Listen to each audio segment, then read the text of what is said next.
Money troubles follow us like shadows sometimes.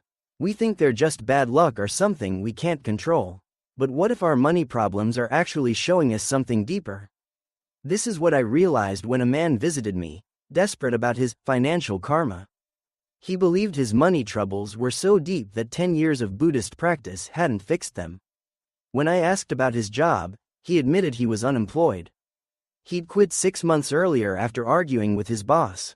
As we talked more, a pattern emerged over 10 years. He'd had 8 jobs and lost every one of them. Some he quit when angry, others fired him for similar reasons. Yet he couldn't see his role in this cycle. Why do I have the karma to have authoritarian bosses? He asked me, still placing the problem outside himself. Many of us think like this man did. We believe karma is something external happening to us: bad bosses, money problems, difficult relationships. But this misunderstands what karma truly is.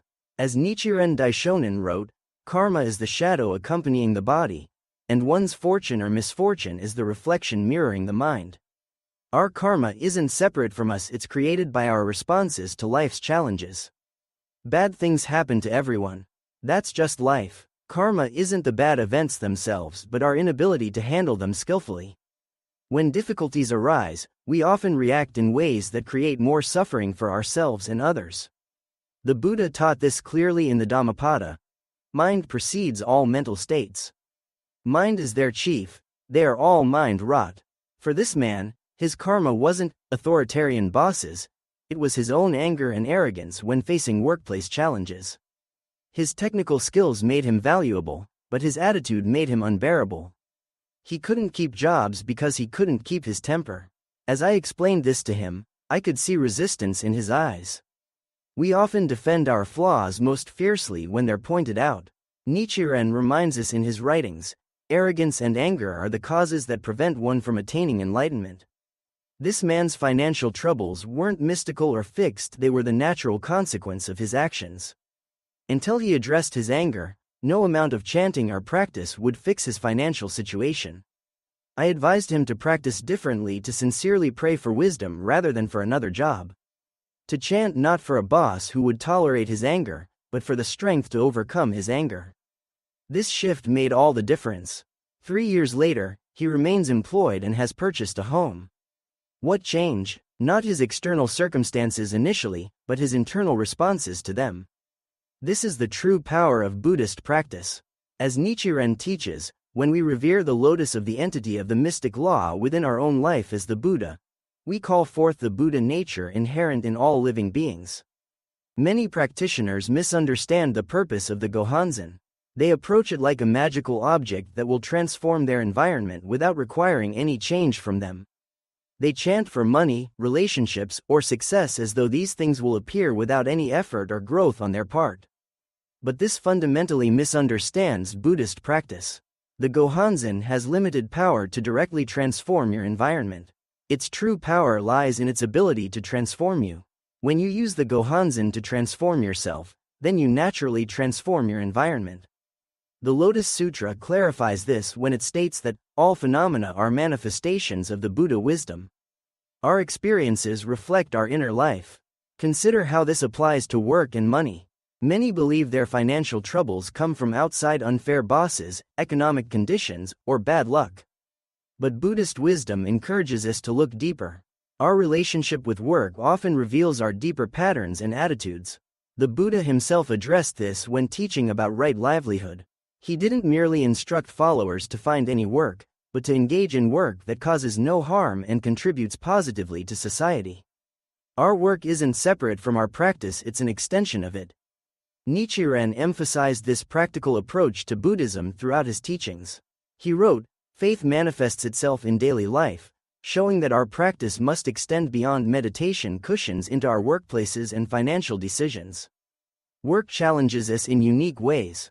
We face authority, collaboration, frustration, and pressure. These situations reveal our deepest tendencies, whether toward anger, greed, laziness, or compassion.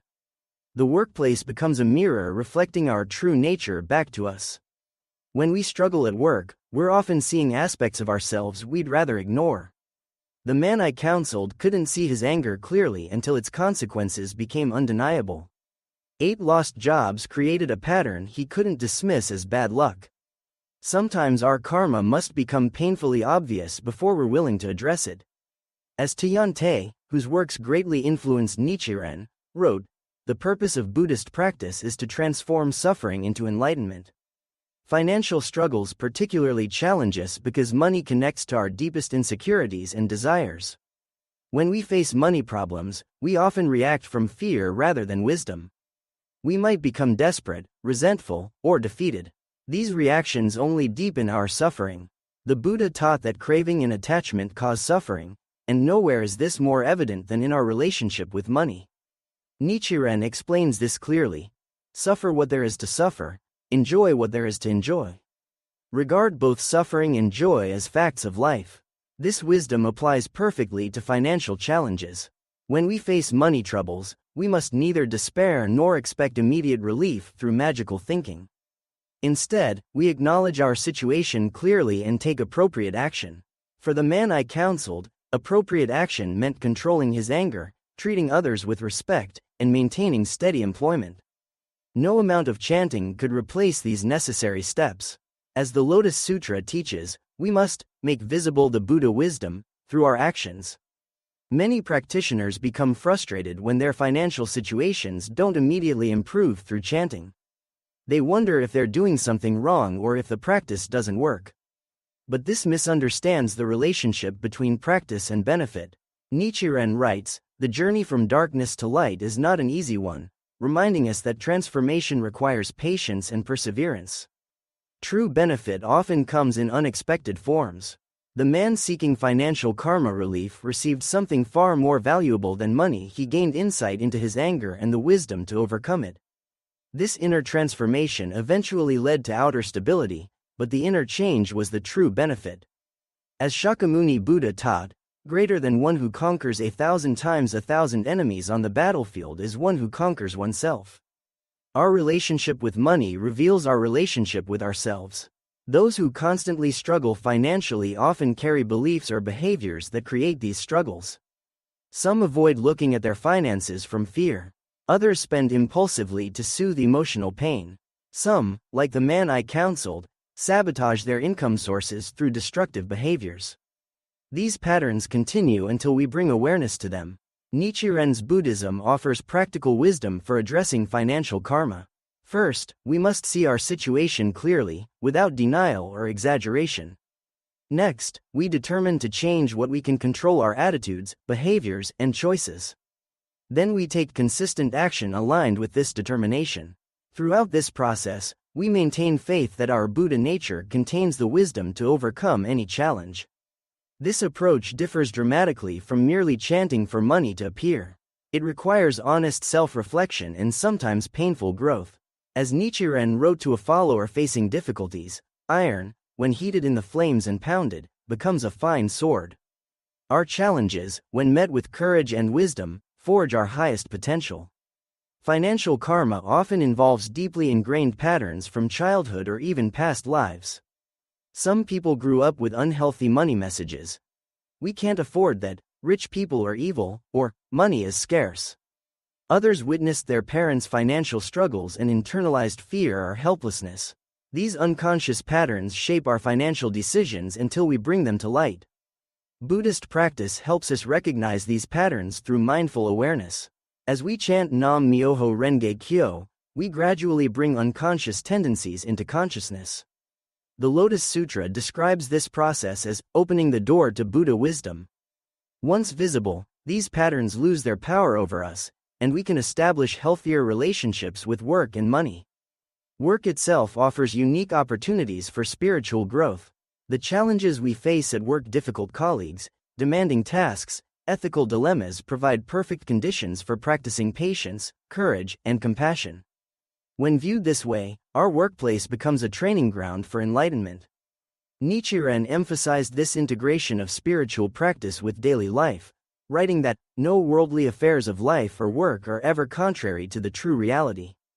The man I counseled eventually understood that confronting his anger was his true practice. Each time he felt the familiar rage rising at work, he would silently chant Nam Myoho Renge Kyo to center himself before responding. Gradually, he developed greater emotional regulation and interpersonal skills. His workplace relationships improved, and with them, his financial stability. This transformation exemplifies what Nichiren called changing poison into medicine. The very challenges that once defeated us become opportunities for growth. Our financial difficulties, when approached with wisdom, reveal the patterns we need to address for true prosperity. As the Lotus Sutra teaches, all these living beings shall practice the Buddha way and in time attain Buddhahood. True financial wisdom in Buddhism isn't about accumulating wealth but about developing a healthy relationship with money and work. The Buddha taught the middle way between extreme asceticism and indulgence. Similarly, Nichiren taught his followers to be diligent in their worldly affairs while maintaining spiritual focus. He wrote, "Though worldly affairs may press urgently, never put off Buddhist practice." This balanced approach creates sustainable prosperity. We work diligently while maintaining ethical conduct. We manage our resources wisely while remaining generous. We seek financial stability without becoming attached to wealth. This middle path leads naturally to what Buddhists call benefits in this lifetime, the practical improvements that come from living wisely. The concept of benefit, kadoku, in Nichiren Buddhism doesn't mean magically receiving what we want. Rather, it means developing the wisdom to create value in any situation. Sometimes the greatest benefit comes through challenges that force us to grow. As Nichiren wrote, "The wise will rejoice while the foolish will retreat." Those who understand the true purpose of practice welcome challenging situations as opportunities for transformation. For the man struggling with financial karma, losing 8 jobs seemed like terrible misfortune. But this pattern eventually led him to confront his anger and arrogance poisons that would have limited his happiness in every area of life. His apparent misfortune became the catalyst for profound personal transformation. 3 years of stable employment and homeownership aren't just external benefits, they're evidence of his internal growth. This transformation exemplifies the principle of 3,000 realms in a single moment of life, Ichinen Sanzen, which Nichiren emphasized from Tian Tei's teachings. This principle reveals how changing our deepest tendencies transforms every aspect of our experience. When the man conquered his anger, he didn't just improve his work life, he transformed his entire world. Financial challenges offer perfect opportunities to see these principles in action. Money connects to our survival instincts, social relationships, and self-worth. When financial problems arise, they trigger our deepest fears and reveal our fundamental tendencies. By addressing these challenges through Buddhist practice, we transform not just our financial situations but our entire lives. As we conclude this exploration of work and financial karma, remember that the true purpose of Buddhist practice isn't to make life easier but to develop the wisdom to create value from any circumstance. Financial challenges, workplace conflicts, and career setbacks all provide opportunities to manifest our Buddha nature more fully. Nichiren reminds us, winter always turns to spring. No financial difficulty is permanent when met with wisdom and courage. Through consistent practice, we develop the insight to see our patterns clearly and the strength to transform them. This inner transformation naturally improves our outer circumstances, not through magic but through the natural law of cause and effect. Like the man who finally conquered his anger and found stability, we can transform our financial karma through sincere practice and honest self-reflection. The true benefit isn't just financial security, it's the wisdom to create value in any circumstance and the freedom from patterns that once limited us. This is the profound financial wisdom that Nichiren Buddhism offers, not escape from life's challenges, but the courage and wisdom to transform them into the path of enlightenment.